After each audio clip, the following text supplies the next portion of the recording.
Hello students, welcome to my channel study with Shiksha. आज हम पढ़ेंगे क्लास 12th का द थर्ड लेवल चैप्टर के क्वेश्चन आंसर। स्टार्ट करते हैं। क्वेश्चन नंबर 1 है हमारा, what does the third level refers to. मतलब जो थर्ड लेवल है उसका मतलब क्या है इस चैप्टर में, किस चीज का थर्ड लेवल शो किया गया है चैप्टर में। तो आपने चैप्टर पढ़ा होगा, तो थर्ड लेवल किस चीज का है? रेलवे स्टेशन का। किस चीज का? रेलवे स्टेशन का। आंसर है इसका, the third level refers to the underground railway station of Grand Central Station that takes passengers to Galesburg. क्या किस चीज को है? रेलवे स्टेशन है। क्या थर्ड लेवल क्या है? एक रेलवे स्टेशन है जो पैसेंजर्स को कहाँ ले जाता है? ग्लेन्सबर्ग तक लेके जाता है। नेक्स्ट क्वेश्चन है, would Charlie ever go back to the ticket counter on the third level to buy tickets to Glensburg for himself and his wife? क्या चार्ली कभी गया था थर्ड लेवल पे टिकट खरीदने अपने और अपनी वाइफ के लिए, या कभी वापस जा पाएगा वो उस पे? थर्ड लेवल के स्टेशन, थर्ड लेवल क्या है? यहाँ एक रेलवे स्टेशन है। तो आपने स्टोरी में पढ़ा होगा, ये थर्ड लेवल क्या था? बस उसकी इमेजिनेशन थी चार्ली की, रियल में कोई थर्ड लेवल था ही नहीं।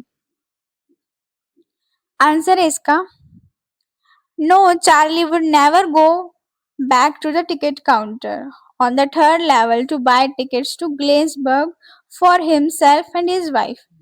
यहाँ तक तो हमें नो लिखना है पहले, और फिर सारा क्वेश्चन से ही लिखा हमने कि वो कहाँ से कहाँ तक टिकट लेने गया और फिर क्यों नहीं ले पाया, because the third level was his imagination. Third level क्या था? उसकी सिर्फ इमेजिनेशन थी, तो वो कैसे ले जा सकता था वहां से टिकट्स। इसका आंसर क्या है? No, Charlie would never go back to the ticket counter on the third level to buy tickets to Galesburg for himself and his wife because third level was his imagination, क्योंकि third level जैसी कोई चीज ही नहीं थी। Do you think that the third level was medium of escape for Charlie? Why? Escape का मतलब भागना, भागना, बचना। escape का मतलब होता है। अब इस क्वेश्चन का मतलब देखते हैं। escape का आपने मतलब समझ लिया होगा कि जो थर्ड लेवल था एक मीडियम था, जरिया था चार्ली का भागना। किससे भागना? अपनी स्ट्रेस भरी लाइफ से। क्या उसको बहुत स्ट्रेस था और बहुत वो हाई फाई सिटी में रहता था, और उसको क्या चाहिए था? थोड़ा अपनी लाइफ से पीस चाहिए था, मतलब शांति चाहिए थी उसको लाइफ में अपनी। इसलिए वो क्या, ग्लेन्सबर्ग के बारे में सोचता था, क्योंकि वहां अपने दादा के साथ रहता था वो, जहाँ बहुत शांति थी। वो अपनी चाइल्डहुड की चीजें याद करता था, और इसलिए वो हमेशा थर्ड लेवल से कहा जाता था? ग्लेन्सबर्ग। इसका आंसर देखते हैं हम। Yes, I think the third level was medium of escape for Charlie. हाँ, चार्ली के लिए मीडियम है एस्केप करने का एक third level. He living in a he living in a hi-fi society. यहाँ फोटोग्राफ नहीं आएगा। He living in a hi-fi modern city where life was full of stress. जिसमें उसकी लाइफ में सिर्फ स्ट्रेस ही भरा था। He used to miss the peaceful place where his grandfather lived. वो पीसफुल प्लेस क्या था? जहाँ पे उसके दादा रहते थे, जो कि क्या था? ग्लेन्सबर्ग था। The third level was his imagination. Third level क्या था? सिर्फ उसकी इमेजिनेशन थी। नेक्स्ट क्वेश्चन है, What do you infer from Sam's letter to Charlie? Infer मतलब कंक्लूजन। क्या? कंक्लूजन। क्या परिणाम निकालते हो? कंक्लूजन निकालते हो। कंक्लूजन किसका? जो सैम ने क्या चार्ली को लेटर भेजा था, तो उसका क्या कंक्लूजन है? तो जैसे थर्ड लेवल उसकी इमेजिनेशन थी, वैसे ही उसका जो सैम का लेटर था वो भी क्या थी? इमेजिनेशन थी उसकी, सिर्फ सोच रहा था वो। क्यों? वो क्या सोच रहा था कि वो उसका दोस्त सैम भी चला गया है अब ग्लेन्सबर्ग, तो अब मैं भी चला जाता हूँ। वो सिर्फ इमेजिन कर रहा था, वो सिर्फ पीस चाहता था लाइफ में, इसलिए वो ग्लेन्सबर्ग को बार बार इमेजिन कर रहा था। In real there was no letter from Sam, क्योंकि रियल में लेटर कोई आया ही नहीं था सैम की तरफ से. Sam was just a very good and close friend of Charlie. Sam कौन था अब ये? सैम चार्ली का एक दोस्त था, बहुत क्लोज वो भी. As we know that Charlie lived very stressful life. Charlie कैसी लाइफ जी रहा था? बहुत stressful. He use to miss the peaceful place. वो क्या याद कर रहा था? पीसफुल प्लेस, जहां उसके दादाजी रहते थे, where his grandfather lived. Even this letter was part of his imagination. कि क्या? एक लेटर भी, जो सैम का लेटर था, वो भी उसकी एक इमेजिनेशन का पार्ट था.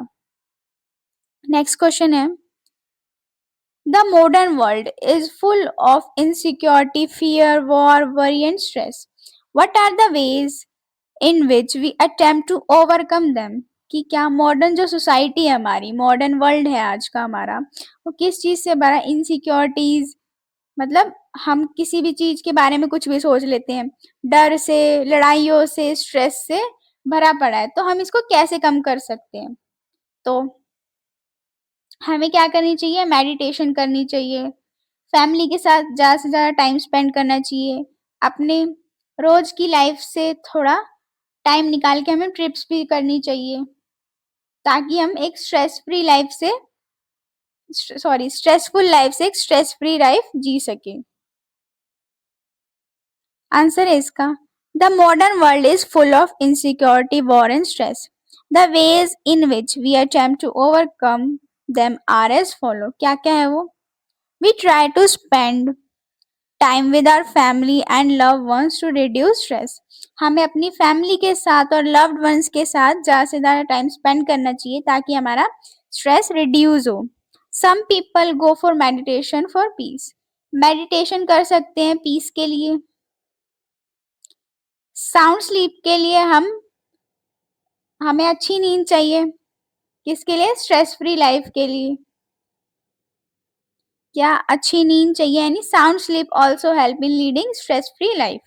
यानी अच्छी नींद भी क्या हेल्प करती है हमें? स्ट्रेस फ्री लाइफ जीने में. Taking break from regular life and going on trips help people to overcome anxiety. क्या हम ब्रेक ले सकते हैं अपनी रेगुलर लाइफ से और ट्रिप पे जा सकते हैं अपनी एंजाइटी को दूर करने के लिए या खत्म करने के लिए. नेक्स्ट क्वेश्चन है, do you see an intersection of time and space in the story. अब ये इंटरसेक्शन का मतलब क्या है? ये इंटरसेक्शन का मतलब है टाइम ट्रेवल. क्या स्टोरी में हमने टाइम ट्रेवल देखा है?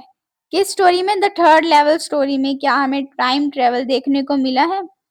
हाँ, एक तरह से तो देखने को मिला है, क्योंकि उसे थर्ड लेवल उसने खुद ही इमेजिन कर लिया, और वो पुराने पैसे भी ले आया था जिससे वो ग्लेन्सबर्ग जाने वाला था. तो ये क्या है? टाइम ट्रेवल ही है, बेशक वो उसकी इमेजिनेशन में ही हो. तो आंसर क्या है इसका? Yes, we see intersection of time and space in the story. हाँ, हमने टाइम और स्पेस का इंटरसेक्शन देखा है स्टोरी में, यानी हमने टाइम ट्रेवल देखा है. हमें कैसे पता चलता है इस स्टोरी में टाइम ट्रेवल हुआ है? चलो रीड करते हैं. At first we see that in present there were only two levels of Grand Central Station, but there was third level in past 1890s. हमने प्रेजेंट में पढ़ा, यानी जो चार्ली और उसकी वाइफ लूजी है वो प्रेजेंट में रहते हैं. तो प्रेजेंट में कितने थे? दो ग्रैंड सेंट्रल स्टेशन थे, यानी टू लेवल थे. जब हम पास्ट में जाएं तो वहां तीन लेवल हुआ करते थे 1890s के टाइम पे. तो इससे हमें क्या पता चलता है कि इस स्टोरी में टाइम ट्रेवल हो रहा है.